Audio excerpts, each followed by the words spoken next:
Mais en termes de puissance, les membres du Gorosei, comme je l'explique tout le temps, c'est compliqué de déplacer parce qu'ils font pas partie de l'équilibre du monde directement. C'est pas des forces qui sont mises en avant, c'est pas des forces qui sont mises dans la case combattante. Ils doivent pas combattre initialement. Là, on les a vus combattre parce qu'ils avaient absolument pas le choix. Le message à pop, ils sont pas venus pour affronter Luffy, ils sont venus pour le message.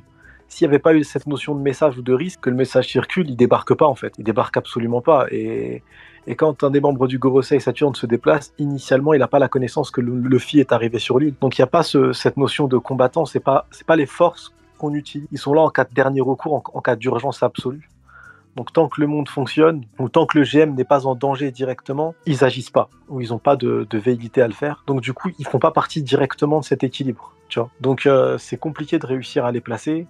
Pareil pour Garling, on parle des chevaliers divins, on sait que Dragon avait la connaissance des chevaliers divins, mais je serais incapable de te dire quels sont réellement leurs rôles dans le monde de One Piece. Tu vois, ça doit être pour des missions extrêmement chaudes, mais je vois pas lesquelles encore, en tout cas. Donc c'est très très compliqué de parler de quelque chose dont on n'a jamais rien vu, et le seul élément où on sait qu'ils ont combattu, c'est à God Valley, et God Valley, bah, pour l'instant, on n'a pas l'info. Et à vrai dire, c'est vrai que là, grâce à Garling, ça me re-hype un peu, et ce que dit le frère O'Neill, en mode, ah bah j'ai envie de voir ce qu'ils vont faire à God Valley, mais initialement, moi, dès que j'entends God Valley, je pense à deux persos, je pense à Xebec et Roger. Tu vois, j'arrive même pas à les mettre en premier plan initialement, les chevaliers divins. Je pensais directement à Xebec et Roger, tu vois. Alors qu'en fait, ils étaient bien présents. Donc ouais, maintenant, ça me hype en me disant, bah je veux voir ce qu'ils vont réellement faire à God Valley, mais c'est très très très compliqué de les placer, je trouve, en termes de puissance, parce un peu comme les géants d'Elbaf, comme ils n'ont pas de rôle direct, c'est pas les personnages qu'on met en première clé pour régler les conflits de ce monde, et bah donc du coup forcément ils n'ont pas d'impact sur cet équilibre. Donc à Elbaf, tu peux mettre un géant qui est plus fort qu'un Kaido,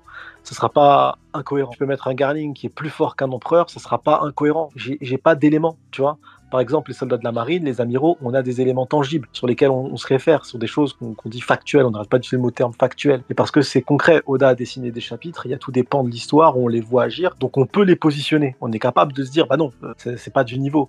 Là, actuellement, j'ai aucun passage où je vois un de ces bougs-là en se disant, ah bah non, là j'ai un comparatif, je peux pas, je l'ai pas. Donc actuellement, j'ai hâte de voir ce que Oda va en faire, et j'ai surtout hâte de voir God Valley. Okay. Et là, on aura des éléments de réponse. T'appelles Molière dans le chat. Du coup, bon, bah écoutez, voilà pour le cas de Garling. Maintenant, dernière question par rapport à ce grand personnage. Merci à lui pour le chapitre et pour tout ce divertissement. Bon, bah écoutez, on a parlé de puissance. Maintenant, il est temps de parler de l'avenir. Et qui dit avenir et One Piece dit forcément combattant. Parce que c'est comme ça que tout se termine. Bah du coup, toi, Oken, pour démarrer, tu penses qu'il peut... Et où que tu veux qu'il affronte qui, Garling, niveau de la suite de l'œuvre? Moi, je pense qu'il peut affronter Shanks. Excuse-moi, Shanks. Je pense qu'il peut affronter Dragon. Et parce que bon, c'est le chef suprême de Chevalier Divin. Et Dragon, ça avait été dit comme le chef suprême des révolutionnaires. Donc pour moi, ça collerait bien. Maintenant, il peut aussi pas affronter Shanks, mais plutôt être en opposition avec lui. Sur une certaine scène ou sur un certain moment. Bon, je pense pas qu'il y aura affrontement entre les deux parce que voilà. Mais pour moi, il pourrait y avoir une opposition entre les deux personnages. Mais après, juste parce que ils sont liés, pour moi, ils pourront pas se battre comme ils font partie de la même famille. Mais ils seront forcément en opposition, ils vont se rencontrer forcément à un moment dans l'œuvre, ça c'est sûr. Mais ouais, je vois vraiment Dragon. Hein. Dragon contre Garling, ce serait pas mal. Alors Neil, tu dis on ne fera pas son daron. Quel est ton avis par rapport à Yamato dans ce cas-là? Ah, elle a manqué de respect, frérot. Elle a été mal éduquée, elle. Et oui, il faut lui chier dessus, du coup. Elle a même tourné le doigt à son daron. Et oui, elle a même tourné le doigt à son daron. Alors, certes, son daron a été dur, mais c'est une éducation de Oni. Hein, on ne se refait pas. C'est un Oni, c'est très particulier. Donc, bon, c'est pour la renforcer, tu sais. Ceux qui disent, oui, il a été dur et tout. Alors oui, mais gare, quand il prend le fil, le jette dans la forêt, et qui peut crever à tout moment, c'est dur ou pas? J'ai jamais vu personne se plaindre. Ah, bizarre, hein? Garp qui met des gros points. Tu sais, le Garp égale Roger, il tapait. C'est le mec qui exagère avec les mêmes patates sur le fil qu'il utilisait contre Roger, le mec qui exagère. Avec tout son acquis des rois.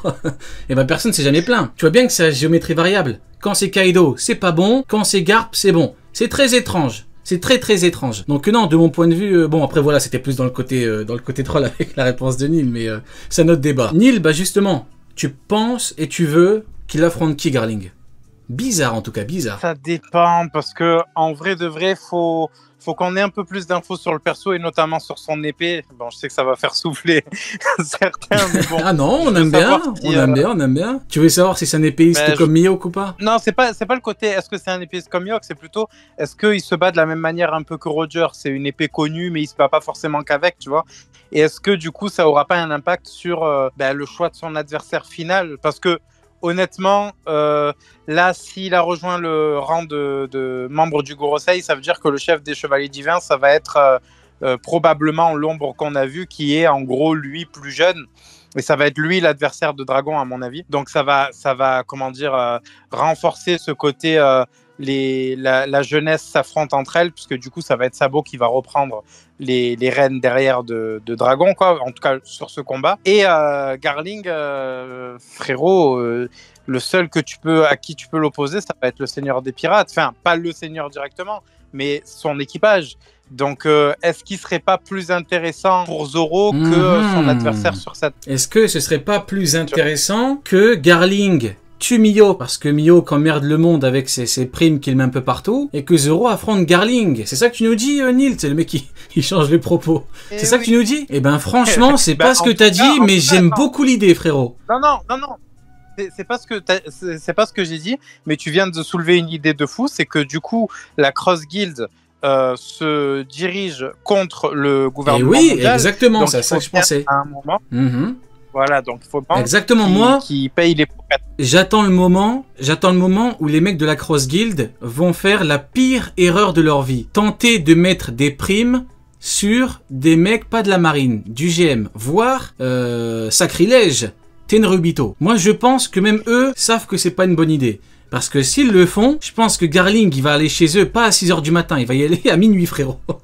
Il va y aller à minuit, il va tous les fumer. Donc ce serait, en tout cas, blague à part, ce serait très intéressant, du coup, que les Chevaliers Divins aillent s'occuper de la Cross Guild. Ça peut être un scénario parmi tant d'autres, hein. Mais en vrai, s'ils font les cons et qu'ils font n'importe quoi avec leur truc de prime, on peut avoir un avenir très funeste pour eux. Si moi, honnêtement, tu me mets Mihawk, tu me mets Garling, bonne chance à Mihawk, hein. J'ai hâte de le voir dans des conditions extrêmes contre Papa Figarland. Ça peut être très intéressant. On a vous voulez donner le rôle Kanasujo? Ouais, c'est ça qui. On remplace Garling par Vénus, c'est pas grave. on va juste interchanger.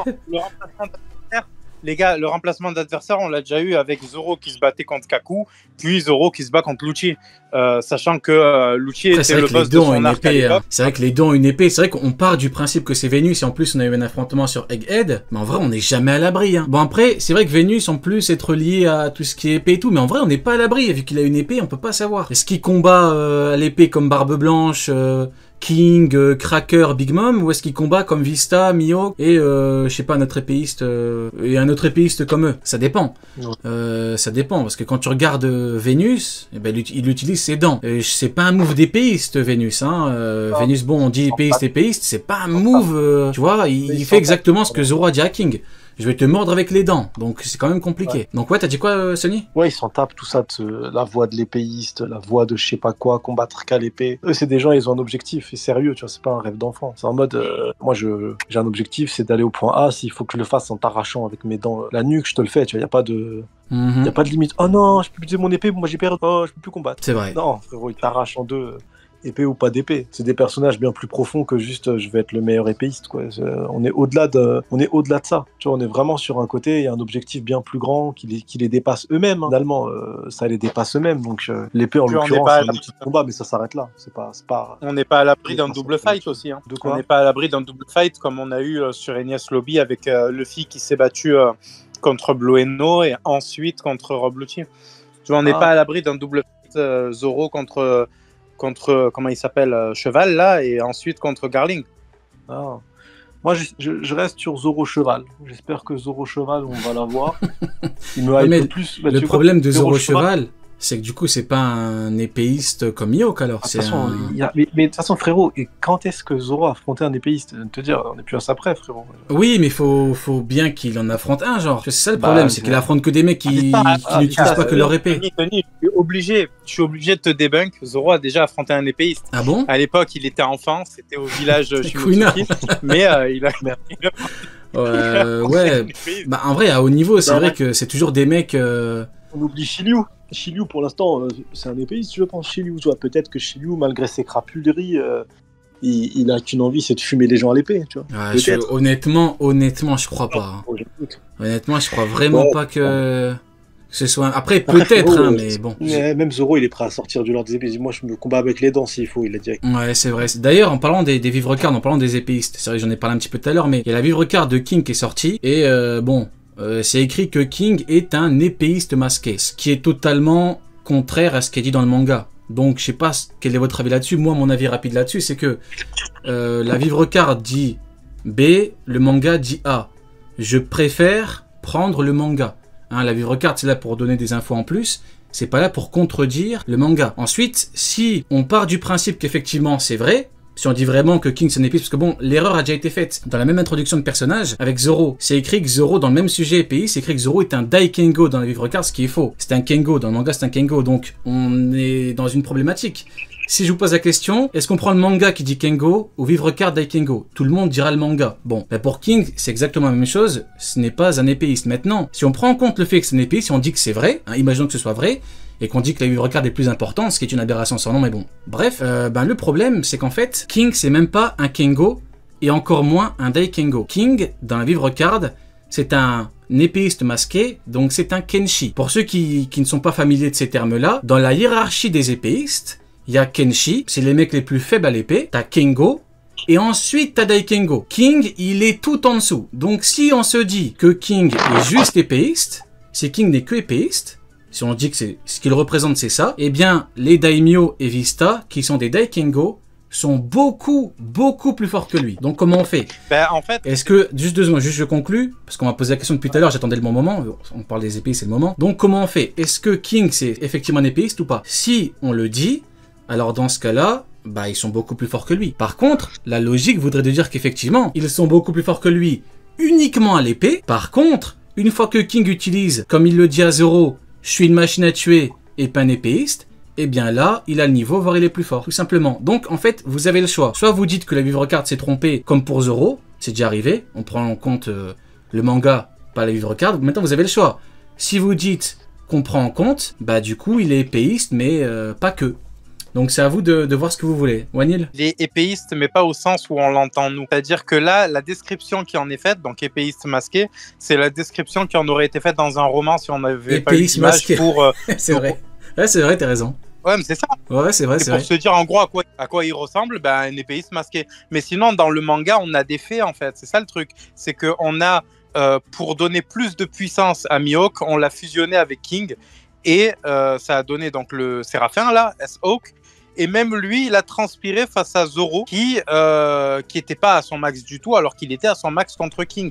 Donc du coup, il n'y a pas besoin, il n'y a pas de débat en fait. Épéiste masqué, oui, parce que dans un roman, on aurait dit, voilà, c'est un épéiste masqué habillé en noir avec une tenue de cuir, machin. Mais sinon, en vrai de vrai, à part sa description physique, c'est pas un épéiste dans bah c'est ça. Honnêtement, j'aurais pu prendre en compte et puis j'aurais pu dire, bon bah écoutez, dans le manga c'est faux, dans les vivre-cartes, ok. Mais le problème, c'est qu'on a eu exactement la même erreur pour le même sujet. C'est-à-dire que Zoro est un Daikengo, ce qui est une aberration, parce que Zoro veut devenir un Daikengo. Si on dit que c'est devenu un Daikengo, maintenant, sans qu'on nous l'ait dit, c'est quand même bizarre. Donc non, dans le même sujet, il y a eu un problème. Parce qu'en fait, le problème, c'est que c'est tellement... C'est pas technique, c'est pas un sujet non plus extrêmement compliqué. Mais le problème, c'est que c'est des termes qui sont importants par rapport à ce qu'Oda a fait pour les personnages et pour ce sujet-là précisément. Donc voilà pourquoi il y en a beaucoup qui comprennent pas. On a fait une react il y a pas longtemps avec Kengo Daikengo Naki, un mec qui a dit que je m'étais trompé que par rapport à Zoro, il appelait les Daikengo les Daimenko. Donc les gens, en gros, ils comprennent pas trop le sujet, ce que je peux comprendre, mais faut bien comprendre que là, pour le coup, on a déjà eu exactement la même erreur par rapport à Zoro, qui n'est pas un Daikengo, c'est un Kengo. Donc là, pour King, on prend le manga ou la vivre-carte. Chacun aura son avis là-dessus, tu vois, chacun, tout le monde peut dire vivre-carte, bon bah écoutez, si vous dites que c'est un épéiste et que dans le manga c'est faux, bon bah écoutez, c'est pas grave. Vista, qui est un Daikengo, est beaucoup plus fort que lui. Est-ce que c'est entendable? Oui ou non? Non. Pourquoi? parce qu'il est plus fort que lui uniquement à l'épée. Ce qu'on dit depuis 10 ans pour Shanks et Mihawk. Il est plus fort que lui uniquement à l'épée. Quand on prend tout en compte, il est plus faible, voire beaucoup plus faible. Voilà. Uken, je sais pas si t'as un avis là-dessus, je sais pas si déjà t'es au courant du truc avec les... Ouais, ton avis là-dessus du coup? Tu peux te douter qu'ils ont dansé, que les premiers Hawks faisaient mine d'être contents alors que ça va pas dans leur sens. Parce que si dans le même pack, on te dit que King est épéiste et on te dit rien pour Shanks, ça confirme juste que Shanks n'est pas épéiste, mais bon. J'avais pas pensé, j'avais pas pensé, mais c'est vrai qu'en plus, c'est même pas dit qu'il est épéiste, Shanks. Donc dans ce cas-là, ça voudrait dire que lui ne l'est pas. Mais ouais, je vois ce que tu veux dire. Mais ouais. Bah ouais, c'est bon. Mais après, le fait qu'il soit épéiste dans la vie Vivre-Card, pour moi, ça change rien, parce qu'en fait, ça peut être un épéiste de base. Mais, ouais, ça peut être un épéiste de base, mais à partir du moment où dans le manga, de toute façon, il te dit, moi, tu vois, ma façon de me battre, je ne suis pas épéiste, mais en fait, ça te fait comprendre qu'à certains moments, King, il peut être épéiste, parce qu'à même un moment dans le combat, il te dit à Zoro, allez, je veux bien t'offrir un duel à l'épée. Donc ça veut dire qu'il a des compétences d'épéiste, puisqu'il est capable d'offrir un duel à l'épée à Zoro. Mais dans sa manière globale de se battre, il n'est pas épéiste. C'est comme Zoro. Quand Zoro il te dit que à la fin du combat, lui aussi il pourrait sortir de la voile de l'épée en arrachant la gorge de King avec ses dents, ouais. Bah à ce moment-là, Zoro serait sorti de la voie de l'épée, mais il aurait été quand même épéiste pendant tout le combat. Ça veut dire que Zoro aura des capacités d'épéiste, peut se battre comme un épéiste, mais peut sortir aussi de la voie de l'épée à certains instants. Sauf que King, lui, c'est pendant toute la globalité du combat quasiment qui sort de la voie de l'épée. Voilà, c'est ça. Ce qui le caractérise surtout, c'est ça. Et c'est là où on voit la différence avec le Shanks de l'époque qui n'était que épéiste et le Shanks de maintenant qui certes utilise son épée, tout comme Barbe Noire peut utiliser son pistolet. Ça en fait pas pour autant un combattant qui n'utilise que ça. Et donc, elle est la grande différence. Maintenant, on en parle avec Sunny depuis de très nombreuses années. C'est un sujet... il est pas compliqué, mais c'est tellement ambigu et tout que c'est compliqué maintenant. Pour le cas de la Vivre-Card, pour le coup, voilà, je pense que tout le monde sera d'accord pour dire qu'on prend le manga